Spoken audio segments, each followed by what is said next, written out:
صباح الفل عليكم.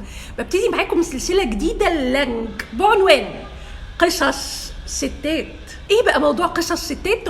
ما هو الا ستات كتير بتعمل معايا سيشنز، وستات كتير اعرفهم وبيبعتوا لي دي ام وبيبعتوا لي رسائل وبيبعتوا لي على الفيسبوك وعلى الانستجرام وعلى كل حاجة بمشاكل كتير منها شبه بعض. قصص الستات مش بعيدة عن بعض خالص، واكيد مش هجيب سيرة كيس معينة، لا انا هتكلم بشكل عام لانه المشاكل مكررة معادة وهي تقريبا. بناء على رغباتكم الفيديوهات هتبقى طويلة شوية المرة دي، علشان انتوا طلبتوا مني كده وقلتوا ان انتوا وحشكم الفيديوهات الطويلة، فعشان كده بطول. واول قصة واكتر قصة واشهر قصة، نعمل ايه مع الراجل الخاين؟ اول حاجة بلاش الخضة والاستغراب واللي هو ازاي يعمل كده لا، نبطل بقى الخضة دي ارجوكم، لانه وانس اتجوزتي فانت عارفة كويس قوي ان في ده احتمال انه يبقى فيه ست تانية في الحياة، انه هو يعرف ست تانية، ان ست تانية تضحك عليه، انه هو يتعلق بست تانية، يحب ست. كل ده وارد من ساعة ما مضينا على عقد الجواز، كل ده وارد، مفيهوش اي مفاجأة. كل الرجالة ممكن تخون، ممكن تحب ست تانية، ممكن تعرف ست تانية، تعجب بست تانية، كلهم بلا استثناء. مفيش تقولي اصل جوزي مختلف، لا كلهم زي بعض. ارجوكي بلاش الجملة دي، اصله مفيش اصل ولا فصل، كلهم معرضين لكده بلا استثناء. لما يحصل الموضوع ده وتعرفيه، اياكي في الرد السريع، اياكي ارجوكي اللي هو اصحيه من النوم، اقلب الدنيا، اجيبه من الشغل، انزله من مش عارفه، لا، لابد من الهدوء والتحكم في الذات والثبات الانفعالي الرهيب عشان نعرف نتصرف.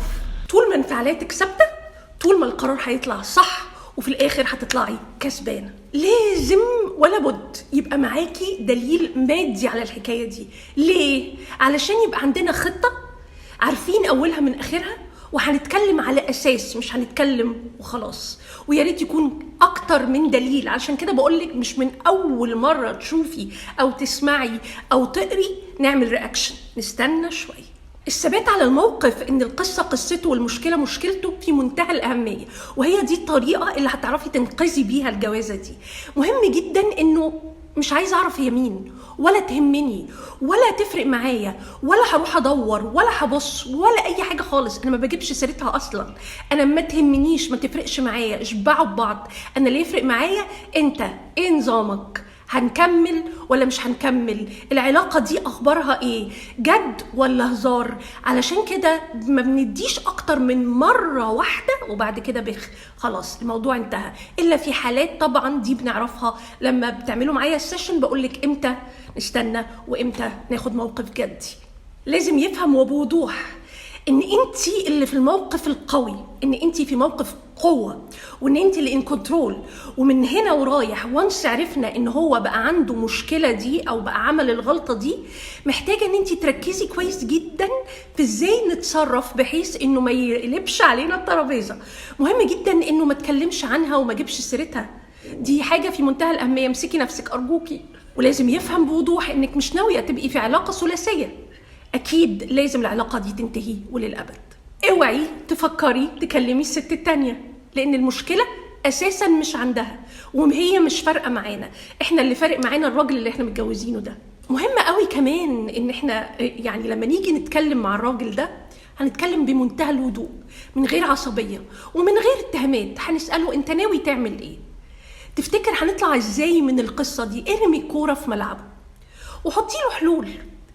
نمرة واحد، الأوبشن ان انت خلاص انا ما بقتش مهمة في حياتك، والست دي هي بقت البديلة والكفاية، يبقى تشبعوا مع بعض وخلاص، وانا طلعني من الحكاية.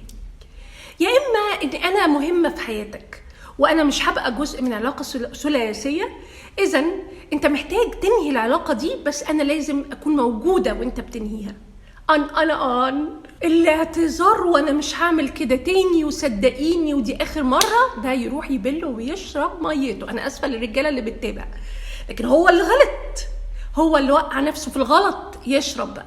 لكن الاعتذار لا، انا اعمل ايه بالاعتذار يا استاذ؟ مش عايزه منه، انا مش عايزه اعتذار، انا عايزه الاعتذار اللي هو يساوي اكشن، يعني يساوي خطوه بعملها. ايه هي الخطوه؟ العلاقه دي تكلم الست دي قدامي حالا حالا، بس بعد ما نكون احنا هدينا ومعانا كل الدلائل والبراهين، وتنهي معاها العلاقه دي. تليفونك يا ريت ما يبقاش له باسورد، وان انا ممكن ابقى ابص عليه احيانا لو عايزه، لو حسيت بحاجه غلط.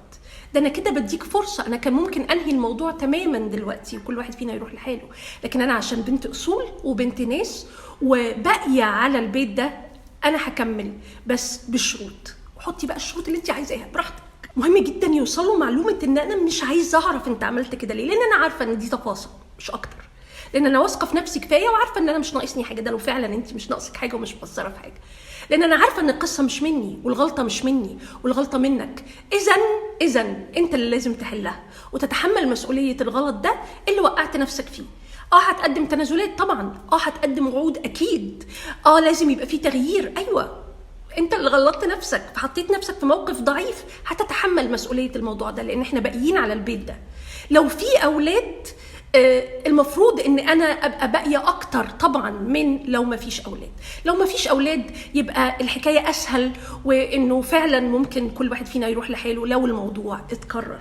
طيب اول مره وعديناها والدنيا مشيت، تاني مره لازم اهله يتدخلوا واهلك يتدخلوا، لازم معانا البراهين برضو والدلائل وكل حاجه. هنا هدخل الاهل، مش لازم من اول مره ادخل الاهل، هدخل اهله واهلك ويقعدوا ويشوفوا هنعمل ايه.